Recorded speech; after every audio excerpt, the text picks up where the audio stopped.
A white parachute appeared first, spread across a steep Mediterranean slope like fabric caught on a mountainside. Beneath it lay a long metal cylinder, a U.S. hydrogen bomb missing for weeks. The submersible Alvin had finally found it hundreds of meters below the surface. Then the recovery line failed. The bomb slipped free and disappeared downhill into deeper water. How do you lose a nuclear weapon twice? The story began on January 17, 1966, above the coast of southern Spain.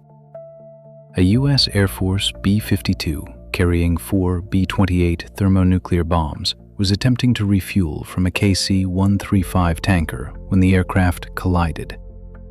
The tanker was destroyed and the bomber broke apart.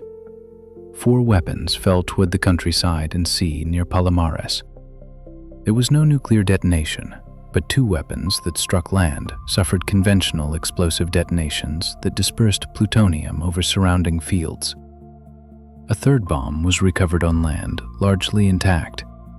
The 4th was missing. That absence turned the accident into a search beneath the Mediterranean. At first, nobody knew exactly where to look. One of the most useful observations came from a local fisherman, Francisco Simón Orts, whose boat had been several miles offshore. He reported seeing what appeared to be a parachuting airman falling toward the sea. But the crews of both aircraft were eventually accounted for.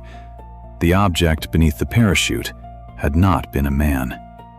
It was the missing bomb, descending with a partially deployed parachute. Orts could indicate the general area, but in 1966, that still left the Navy with an enormous problem. The seabed off Palomares was not a flat plain.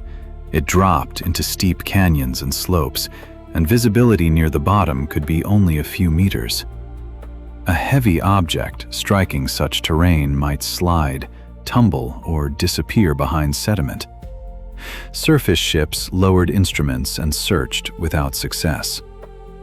Political pressure increased as well. The accident had scattered American nuclear weapons near a Spanish village, and protests followed. Leaving one weapon in the sea was not acceptable.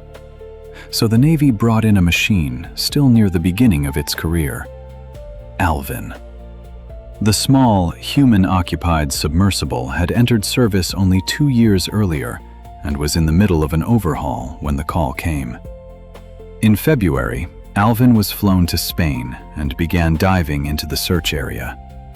Inside its cramped pressure sphere, pilots worked through dark water above slopes that in places approached 70 degrees. The search was painfully slow. Alvin could inspect only a limited patch of seabed at a time, and underwater navigation was far less precise than it is today.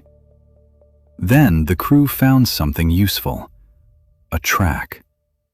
On the bottom was evidence that a heavy object had moved downslope. Over successive dives, Alvin followed it. Eventually, the white parachute came into view around the missing cylinder. Finding it should have ended the story. Instead, it created another problem.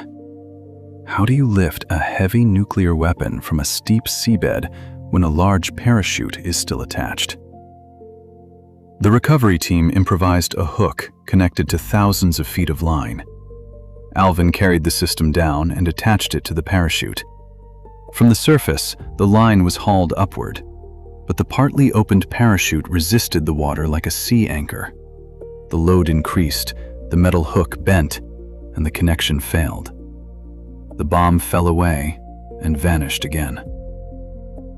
This time the searchers knew more about its likely direction, but the terrain had become less forgiving.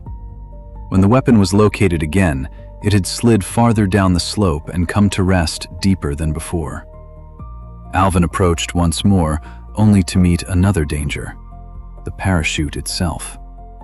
Water pushed by the submersible's propellers caused the fabric to rise and billow toward Alvin, threatening to entangle the vehicle. A sub caught nearly 3,000 feet underwater by the parachute of a hydrogen bomb would have turned the recovery into a second emergency. Alvin pulled away. The final solution came from another machine. In early April, the Navy's Cable-Controlled Underwater Recovery Vehicle, CURV, descended to the bomb.